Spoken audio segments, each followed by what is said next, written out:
নমস্কার বন্ধুরা, village blogger Piyali চ্যানেলে তোমাদের সবাইকে স্বাগত। তোমরা কেমন আছো? আশা করছি ভালো আছো। আমি ভালো আছি। কি বলো তো আমি মনটা ভালো নেই, তার কারণ আমার হাতের ব্যথাটা এখনও কমেনি। মিনি ব্লগে তোমাদের সাথে শেয়ার করেছিলাম, এমনকি বড় ব্লগেও শেয়ার করেছি, তোমরা জানো। তো জেনারেল ফিজিশিয়ানকে দেখিয়েছি, কিছু উপকার হলো না। দেখি এই সপ্তাহে, মানে সামনের সপ্তাহে যে বৃহস্পতিবার পড়বে, হাড়ের ডাক্তার মাকে যাকে দেখিয়েছিলাম, আমার পা ভাঙার পর যাকে দেখিয়েছিলাম, ভাবছি তাকে একবার দেখিয়ে নেবো। মায়ের তো প্রেসক্রিপশানটা দেখাতে যাবো, একবারে দেখিয়ে নেবো কি বলে দেখি। রোগ দিয়ে শুরু করলে দেখো সারা দিনটাই ওই রকম চলবে। তো চলো ওইসব ছেড়ে দাও, বাদ দাও, যা হবে হবে, হচ্ছে তো সমস্যা সারাক্ষণই। তো ওই সব বাদ দাও। আজকে সারাদিন কী করছি না করছি তোমাদের সাথে শেয়ার করবো। আজকে আমাদের এখানে বড় বাবার বাৎসরিক উৎসব। তো জানো আমি শনিবার করি, কিন্তু এবারে একটুখানি সমস্যার জন্য আমি এবারে বাৎসরিক উৎসবটা করতে পারবো না। মনটা তাই একটু খারাপ আছে, কিছু করার নেই। তো দেখা যাক, সামনের মাসেরটা করব, কিন্তু বাৎসরিক উৎসবটা তো আর না করলে মনটা ভালো লাগে না। কিছু করার নেই, এ মাসের যে একটা করে নিই মাসের বার, সেটা করে নিয়েছি। তো সেই কারণে আজকে আমাদের বাড়িতে কী হচ্ছে না হচ্ছে সবই শেয়ার করব। তো চলো সঙ্গে থাকো। এখন চা খাবো। উপোস নাই বা করতে পারলাম, কিন্তু বাড়িতে নিরামিষ সমস্ত কিছুই হবে, ভাতটা খাবো না। এদিকে দেখো আজকে শনিবার, যেহেতু উঠতে দেরি হয়েছে, তারপরে আমার ঝাঁটপাট দিতেও একটু সমস্যা হচ্ছে বলে দেরি হয়েছে। মা এদিকে পুজো করছে। হ্যাঁ, মায়েরও একটা সমস্যা হয়েছে, কালকে থেকে কানটা কটকট করছে। এই যা ওয়েদার, বুঝতেই পারছো, ঠান্ডা গরম আবহাওয়ার জন্য। তাই মা কানে তুলো দিয়ে আছে বলেছি, আর দেখি ডাক্তারখানায় গেলে একটা ট্যাবলেট এনে দেবো, আশা করছি কমে যাবে। তবে ভয় আছে, কেন বলো তো, এর আগের বারে কানে যন্ত্রণা নিয়ে যা ভুগেছিল, তাই একটুখানি টেনশানেই আছি। এদিকে সব রান্নার তোড়জোড় হচ্ছে, কি হবে না হবে। এদিকে মায়ের চা খাওয়া হয়ে গেছে, আমি এবার চা খাবো। চাটা গরম বসাই, চলো। কি বড় ব্যাপার বলো তো, কেউ ভালো নেই, কিন্তু কি বলো তো, মুখে বলতেই হয় ভালো। কত বলবো ভালো নেই, ভালো নেই, ভালো নেই, কিছু করার নেই, এইভাবেই চলতে হচ্ছে। আর এই বিচ্ছিরি ওয়েদার, এই বসন্তকালটা এলে, বসন্তকালটা কেন, এই যে 2025 সাল, আমি তো বলবোই না 25 সাল, শুধু আমার বাবা যেই থেকে গেছে সেই থেকেই যেন আমাদের গ্রহফের শুরু হয়েছে, খারাপের পর খারাপ। তার মধ্যে ধরো এই বছরটায় যেন শুধু রোগ, মানে 24-এর শেষ থেকে শুধু রোগ রোগ আর রোগ। তোমরা তো সাক্ষী রয়েছে তার, বলো আমি তো মিথ্যে কথা বলছি না, কি বলি বলো।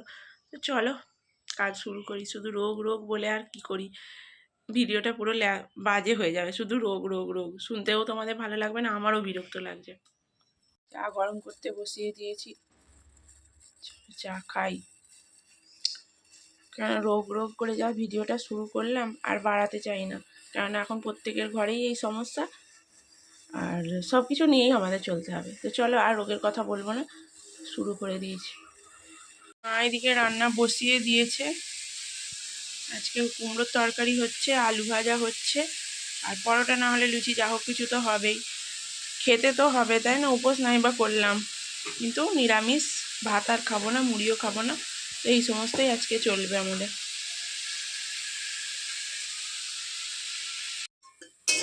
কুমড়োর তরকারি হয়ে গেছে, এবার আলুটা ভাজা হচ্ছে, আমি ভাজছি। মানে কি করে বসে থাকি বলো, ব্যথা ট্যাথা যাই হোক অল্প অল্প করতে পারছি, ব্যথা ভেতরে রয়েছে হালকা হালকা, তো করছি। আলু ভাজাটা হয়ে গেলেই লুচি কটা ভাজবো, খেতে হবে তো বলো, উপোস করে যেহেতু নেই খাবো, তাই এটা ভাজা হয়েই এসেছে, তুলে নিয়ে লুচিগুলো ভাজবো। মা লুচি বেলছে, ময়দাটাও মাই মাখলো, আমি যেহেতু হাতের ওপর প্রেস দিতে পারছি না, বেশি জোর দিয়ে করতে পারবো না, তো তাই মা মেখে দেখো বেলে দিচ্ছে। কি করবে, অসুবিধা থাকলেও টুলে বসে বসেই করছে, সব অসুবিধার মধ্যেও দেখতেই পাচ্ছ সব। তো চলো কাজগুলো করি এক এক করে।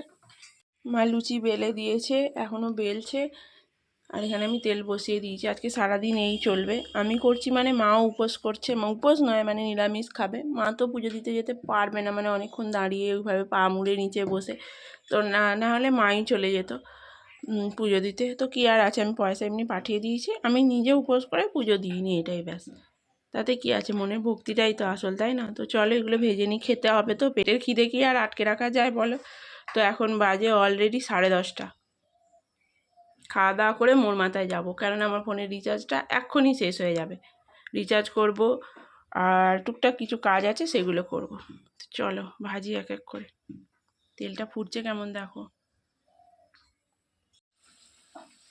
প্রথম লুচি দিয়ে দিয়েছি, আর কি সুন্দর ফুলেছে, দেখতে পেয়েছো, টোপর টোপর হয়ে একেবারে। চলো এক এক করে সবগুলোই ভাজি, বেলা অনেক হয়েছে, খিদেও পেয়েছে। খেয়ে দিয়ে মোর মাথা থেকে এসেও অনেক কাজ আছে। ভাজা কমপ্লিট, এবার খাবো, খিদে পেয়েছে। খেয়ে তারপর বেরোবো, এসে স্নান টান হবে। রেডি হয়ে নিয়েছি অলরেডি, ঘড়ির কাঁটায় 11:15 বাজে। এখন যাচ্ছি কাজে, ফোনে রিচার্জ করব, প্লাস কিছু টুকটাক জিনিস নেওয়ার আছে সেগুলো নেবো। আর আমার লুকটা একটু অন্যরকম লাগছে, অন্যদিকে শীতে করেছি।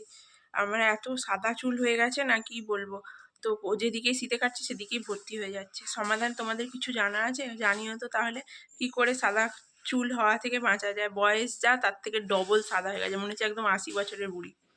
কি বলি বলো তো, এই সমস্যা যে কি করে সমাধান হবে জানি না। তো সেই কারণে এদিক ওদিক শীতে করতে গেছি, পুরো অন্যরকম হয়ে গেছে। তো চলো কাজটাকে মিটিয়ে আসি। এসে শরীরটা ভীষণ খারাপ লাগছিল, শুয়ে পড়েছিলাম। আর এখন ঘড়ির কাঁটায় দেখো 1:45 বাজে, দেখতে পাচ্ছ? সরি, 1:15 বাজে। তো চলো আজকে একটা দারুণ কাজ করব, তোমাদের সাথে শেয়ার করব। আসলে শরীরটা খারাপ লাগছিল, তার কারণ লুচি পরোটা খেয়েছি, তো বুঝতেই পারছো, সেই জন্য ম্যাচ ম্যাচ করছিল, শুয়ে পড়েছিলাম। তো চলো কি করছি তোমাদেরকে দেখাই। চলে এসেছি, দেখো এটা মনে আছে তোমাদের কি গাছ? শাঁকালু গাছটা, ওই যে ঝড়ে পড়ে গিয়ে শুকিয়ে গেছে, কেটে দিয়েছিলাম। এইবার এটা খুলতে বসেছি, দেখি আদেও শাঁকালু বেরোয় না বেরোবে না। তোমাদের মনে তো প্রশ্ন রয়েছে, তার সাথে সাথে আমার মনেও কিন্তু রয়েছে। চলো দেখি, তবে হাতটার জন্য একটু অসুবিধা হচ্ছে, পারি কি না সেটাই হচ্ছে আসল ব্যাপার।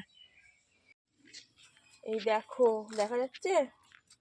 মা ফোনটা ধরেছে, জানি না আদৌ কিছু দেখতে পাচ্ছ কিনা, আঙুল দিয়ে গার্ড করে রেখেছে, দেখতে পেয়ে দেখো। এই যে এই দেখো, দেখা যাচ্ছে কিনা জানি না। মা তো ধরেছে, কতটা কি দেখতে পাচ্ছে জানি না, তা মুড়ছি। মা ধরেছিল পুরো আঙুলে গার্ড, কিছু দেখা যায় না। এই দেখো, দেখতে পাচ্ছ? তো চলো একেবারে খুলে তারপর দেখাচ্ছি, কেননা মা ফোন ধরতে পারছে না, বুঝতেই পারছো। তো অনেকটা সময় লাগবে খুঁড়ে বার করতে, ততক্ষণ সঙ্গে থাকো আর ভিডিওটা দেখতে থাকো। এই দেখো, অত যুদ্ধ করার পর অবশেষে ছুরি, তার চাঁচুনি, দাউলি দিয়ে এটা তুলেছি। এখনো দুটো আছে, মা ধুয়ে ফেলেছে। আর ওখানটা দেখো কতখানি গর্ত খুঁড়তে হয়েছে, দেখতে পেয়েছো? তারপরে আমার হাতের কন্ডিশন খারাপ। তো চলো এগুলো ধুয়ে স্নান করি, তারপর দেখাচ্ছি এগুলোকে আবার। অবশেষে স্নান করেছি, তবে মাথায় জল ঢালিনি, খুব বেশি অল্প একটু জল দিয়েছি, দেখতেই পাচ্ছ সামনেটা। একবারে সপসপে করে ঢালিনি, তার কারণ মা তো কানের যন্ত্রণায় ভুগছে, বুঝতে পারছো। এত অবেলা হয়ে গেছে, 2:30 বাজে। আবার যদি আমি চান করি, পুরো চান খাওয়া হয়ে রোদে বসতে পারবো না, আমাকে আর দেখতে হবে না। এমনি গা হাতে ব্যথা করছে, এনার্জি ডাউন, মানে বুঝতেই পারছো শরীরের ভিতরে ভিতরে হচ্ছে কিছু একটা প্রবলেম। এনার্জি ডাউন, কাজ করতে ভালো লাগছে না, ঘুম ঘুম পাচ্ছে, তার মানে শরীরটা ভিতরে ভিতরে মানে কি নিচ্ছে, কিছু একটা প্রবলেম হবে মনে হচ্ছে। আবার যদি এরম সুযোগ দিই, তাহলে তো সোনায় সোহাগা হয়ে যাবে রোগ ডেরির। সেই কারণেই তো চলো খাবো, খাওয়ার একদম মন নেই, কেন কি জানি প্রচণ্ড অম্বল, মানে মুখ টক হয়ে থাকছে, রোগের কথাই বলে যাচ্ছি। তাও খেতে হবে দুপুরের খাবার। চলো যা খাচ্ছি তোমরা তো জানোই, চলো তারও একবার দেখাই। জিনিস অ্যাড হয়েছে, সুজি, শুধুই আজকে হয়েছে, সব কোনো কাজু কিশমিশ টিশমিশের কোনো ব্যাপার নেই। মা খেতে দিয়ে দিচ্ছে, দেখো কতগুলো লুচি দিয়েছে, আমি তোলাবো এক্ষুনি। কুমড়োর তরকারি সাথে আলু ভাজা। চলো খাওয়া দাওয়া করি, শশা একটু খাবো ভাবছি, নিয়ে নিই ছাড়ি। এই সন্ধে হয়ে গেছে, উঠে চা খেয়ে নিয়েছি, আর তোমাদের সাথে শেয়ার করিনি। মা এদিকে সন্ধে দিচ্ছে, দেখতেই পাচ্ছ, তার মানে কতটা সন্ধে হয়েছে। আর আমি ঘরে একটা ক্রেপ ব্যান্ডেড ছিল, ভাবলাম বেঁধে দেখি, যদি কিছু কম বোধ হয়, জানি না হবে কি না। তো দেখো ক্লিপগুলো হারিয়ে গেছে, তাই সেফটি পিন দিয়েছি, জানি না কি করে কাজ করবে, যেন শক্ত আঁটো সাঁটো হয়ে বসে আছে। মায়ের সন্ধে দেওয়াও হয়ে গেল, দেখো ভালো লাগছে না, সারাদিনটাই আজকে পুরো ল্যাপস হয়ে গেল। কত কাজ আছে, কিন্তু একটু ইচ্ছা করছে না কিছু করতে। এখন বসে পড়েছি একটা পুচকির লেহেঙ্গা কাটতে। এই যে পুচকিটার লেহেঙ্গাটা এইখানে, এই যে পিসগুলো কাটছি, রেডি করব। তো এই যে চলছে পুচকি পাড়া। আমারই একটা স্টুডেন্ট প্লাস ভাইজি হয়। এই যে ওড়নাটা, দোপাট্টা, আর এখানে লেহেঙ্গাটা খুব ভালো, কালারটা খুব সুন্দর। আর কম পয়সায় বললো অনলাইনে পেয়েছে, খুব সুন্দর হয়েছে লেহেঙ্গাটা। ফর্সা তো খুব খুব ভালো মানাবে কালারটা। ওরই আর কি চলছে কাটিং সাটিং, বিয়ে বাড়ি আছে, পড়বে, সেই জন্য। এখন অলরেডি 11:05 বাজে, এইমাত্র খাওয়া দাওয়া করলাম। আর কি দেখাবো বলো, কি খেলাম? সেই তো লুচি তরকারি সুজি, তো আর সেই জন্যে দেখাইনি। তো খাওয়া দাওয়া করে নিয়েছি, এবার হাতে একটু নুনে পুটুলি সেক দেবো, মানে গরম চাটুতে। সকালে তো বলেছে বরফের সেকটা দিতে, আর হাতে সন্ধেবেলা বলেছে নুনে পুটুলি বা হ্যারিকেনের সেক। হ্যারিকেন তো নেই, চাটুতে বা তাওয়াতে নুনে পুটুলি সেক দেবো। তো সেটা সেকটা দিয়ে এসেই শুয়ে পড়বো। তো চলো ভিডিওটা এখানেই শেষ করে দিচ্ছি, আবার দেখা হচ্ছে নেক্সট ভিডিওতে। তোমরা ভালো থেকো, সুস্থ থেকো, আর আশীর্বাদ করো হাতটা যেন আমার তাড়াতাড়ি সেরে যায়। টাটা বন্ধুরা, শুভরাত্রি।